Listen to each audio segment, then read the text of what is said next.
Ephesians chapter 4, verse 25, therefore each of you must put off falsehood and speak truthfully to his neighbor, for we are all members of one body. It is important that in our lives we make this a priority, that we put off the fraudulent, the counterfeit, the falsehoods, the lies.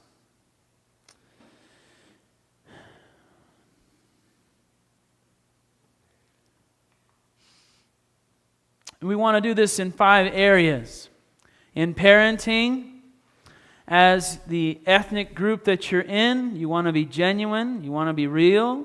As a male and female, you want to be real in your work, as a worker, and as a Christian. And being a Christian should affect all of these other areas right, in a good way. As a Christian, if you are serving God and it doesn't affect those 4 areas, you need to reevaluate where you are at with Jesus Christ.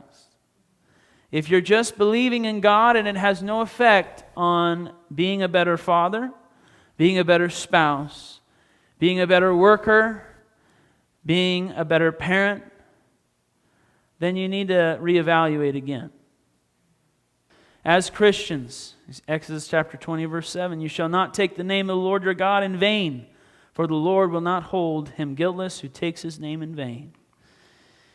That is one of the 10 commandments, and it has some meanings. One of the meanings is that you take on the name of God. You say, I'm a Christian. You're taking on the name of Christ, right? But then you don't do what a Christian is supposed to do. A Christian is someone who's like Christ. You have no intention of following Christ. You have no intention of living like Christ. You have no intention of speaking and growing into that. That is taking on his name in vain.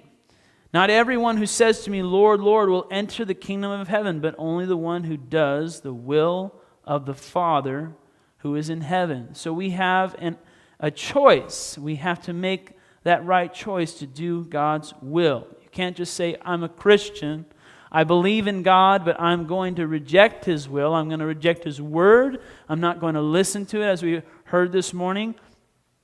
Following his word is very important. Being a Christian is like being a tree. And God accepts you in any stage that you're in. If you're a sprout coming out of the ground, he accepts you. If you're a yearling tree with, skinny, I can put my hands around you and break you, you're still in the right place with God. You're accepted. If you're a mature tree, you're accepted at every stage. But keep growing. When you try to uproot yourself, when you try to reject the light that is shining on you, that you need, when you try to reject the water, when you try to reject his soil.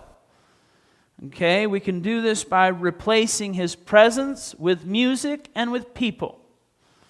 When we go to God's house and we're not interested in touching the man, the real God, we're just interested in being around our friends, just interested in the music. Are they playing the music that touches my emotions? Hey, no, is God coming? Is he in the music? Very important.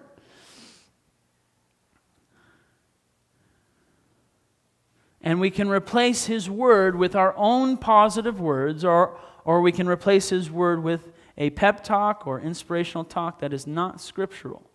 So it's very important that we keep in his light, keep growing, and stay in his process.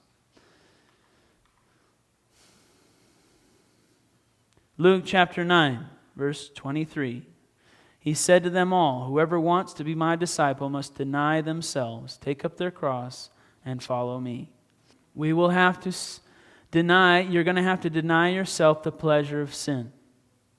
You're going to have to take up a cross of responsibility. As a young person, you have a responsibility, like I was talking about earlier, to set a goal in your life, to work at that goal. No matter, if it takes years, it can be tough, but you can do it. It's a cross to bear. You have a responsibility for your behavior, your actions, what comes out of your mouth. You have a responsibility for the the interactions you're having with the opposite sex, your desires, your treatment of the communion. You have a responsibility. It's a cross. And you have to make choices. We're not super Christians on day one. So bearing your cross, it may take time for God to come and to deliver you from something you need deliverance in. Maybe you have a problem with your tongue. Maybe you have a problem with the opposite sex. Maybe you have a problem with substances. You're going to need God to come and deliver you. And you got to keep bearing that cross, that weight, and asking God to remove it. God, I need your help with this today. It's not going to happen right away. Some things don't happen right away. But you got to keep moving forward. Keep bearing your cross. And it'll get lighter and lighter and lighter. So this morning we want to be the real deal. We want to be the genuine article.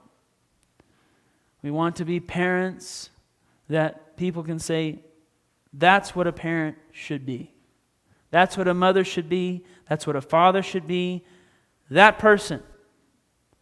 And we want a lot of those kind of people in our country. We want tons of them.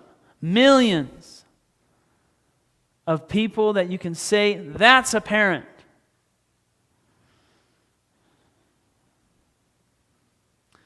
We want genuine spouses that love one another, that prioritize their relationship, love and submit to one another, respect one another. We need workers in our country that work hard. Are we willing to be genuine? Are we willing to be genuine Christians and citizens of our country?